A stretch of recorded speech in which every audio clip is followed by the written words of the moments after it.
ఈరోజు మనం అకరణీయ సంఖ్యల వ్యవకలనానికి సంబంధించిన అపోహలు మరియు కొన్ని సాధారణ తప్పుల గురించి తెలుసుకుంటాము.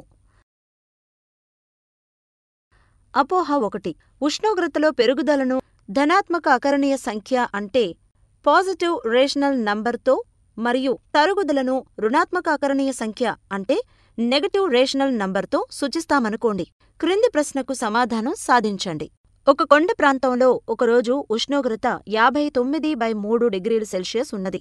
కాని వాతావరణంలో అకస్మాత్తుగా వచ్చిన మార్పు వల్ల ఉష్ణోగ్రత 2/3 డిగ్రీల సెల్సియస్ల మార్పు జరుగుతుంది. అయితే మార్పు తర్వాత ఉష్ణోగ్రత ఎంత ఉంటుంది? అకరణీయ సంఖ్యల విషయంలో పిల్లలకు అర్థం చేసుకోవడానికి చాలాసార్లు కష్టమవుతుంది. ఉదాహరణకు ఈ ప్రశ్నలో సమాధానం కోసం 59/3 మరియు -2/3లను సంకలనం చెయ్యాలా లేదా వ్యవకలనం చెయ్యాలా అనే విషయం పిల్లలు నిర్ణయించుకోలేరు.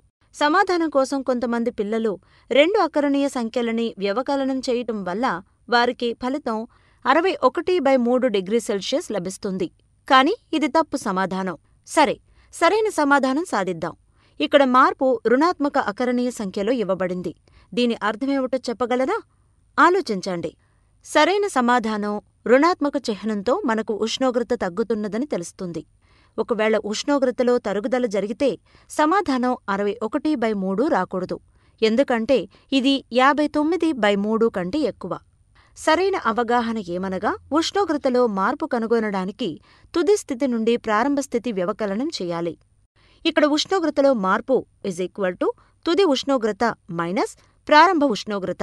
దీన్ని మనం ఇలా కూడా రాయవచ్చు: తుది ఉష్ణోగ్రత ఉష్ణోగ్రతలో మార్పు ప్లస్ ప్రారంభ ఉష్ణోగ్రత. కనుక దీని అర్థం ఏమిటంటే ఇక్కడ మనం 2 అకరణీయ సంఖ్యలను సంకలనం చేయాలి.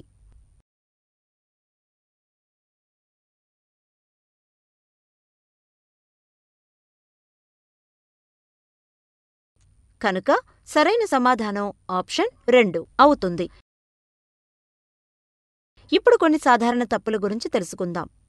ఒకవేళ పిల్లలను -5/6 -4/6 ఎంత అవుతుంది అని అడిగితే కొంతమంది పిల్లలు ఈ ప్రశ్న చూడగానే ఈ ఉదాహరణలో వ్యవకలన ప్రక్రియ ఇవ్వబడిందని ఆలోచించేస్తారు. దీని సమాధానం కోసం మొదటి సంఖ్య యొక్క చిహ్నం చూడకుండా వదిలేస్తారు మరియు 5/6 నుండి 4/6ను వ్యవకలనం చేస్తారు. దీనివల్ల వారికి 1/6 అనే తప్పు సమాధానం లభిస్తుంది. ప్రక్రియకు సంబంధించిన ఇటువంటి సందేహాలను దూరం చేయడానికి మనం ఈ ప్రక్రియను రెండవ సంఖ్య యొక్క సంకలన విలోమం అంటే ఆడిటివ్ ఇన్వర్స్ తీసుకుని సంకలన ప్రక్రియగా వ్యక్తీకరిస్తాము. ఇప్పుడు 2 సంఖ్యల చిహ్నాలు సమానంగా ఉన్నాయని మనం చూస్తాము. సంకలనం చేసేటప్పుడు 2 సంఖ్యల చిహ్నాలు సమానంగా ఉంటే అప్పుడు మనం ఈ సంఖ్యలను కూడతాము లేదా సంకలనం చేస్తాము. అందువల్ల ఇక్కడ ఈ సంఖ్యలను కూడటం ద్వారా సరైన సమాధానం -9/6ను పొందుతాము.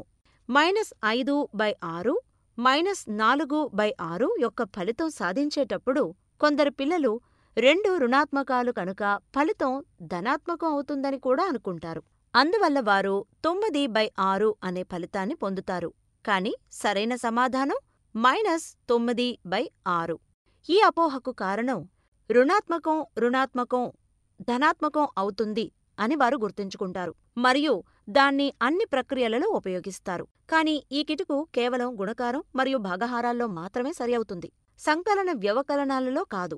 దీనిని మనం గుణకారం మరియు భాగహారం వీడియోలో ఇంకా చక్కగా తెలుసుకుంటాము. ధనాత్మక అకరణీయ సంఖ్య నుండి రుణాత్మక అకరణీయ సంఖ్యను తీసివేస్తే ఫలితం 2 సంఖ్యల కన్నా పెద్దదిగా ఉంటుందా చిన్నదిగా ఉంటుందా అని పిల్లలను అడిగామనుకోండి. అప్పుడు పిల్లలు ఫలితం చిన్నదిగా ఉంటుందని చెప్తారు.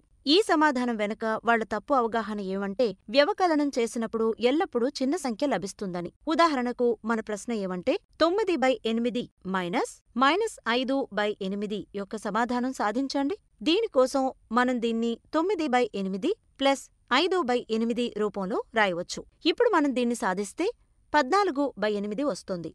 ఇది 2 సంఖ్యల కంటే పెద్దది. అందువల్ల రుణాత్మక సంఖ్యను వ్యవకలనం చేసినప్పుడు పెద్ద సంఖ్య సమాధానంగా లభిస్తుంది. కనుక ఇప్పుడు మీ అపోహ దూరం అయి ఉండొచ్చు. ఈ విధంగా ఈరోజు మనం అకరణీయ సంఖ్యల వ్యవకలనానికి సంబంధించిన కొన్ని అపోహలు మరియు కొన్ని సాధారణ తప్పుల గురించి చూశాము.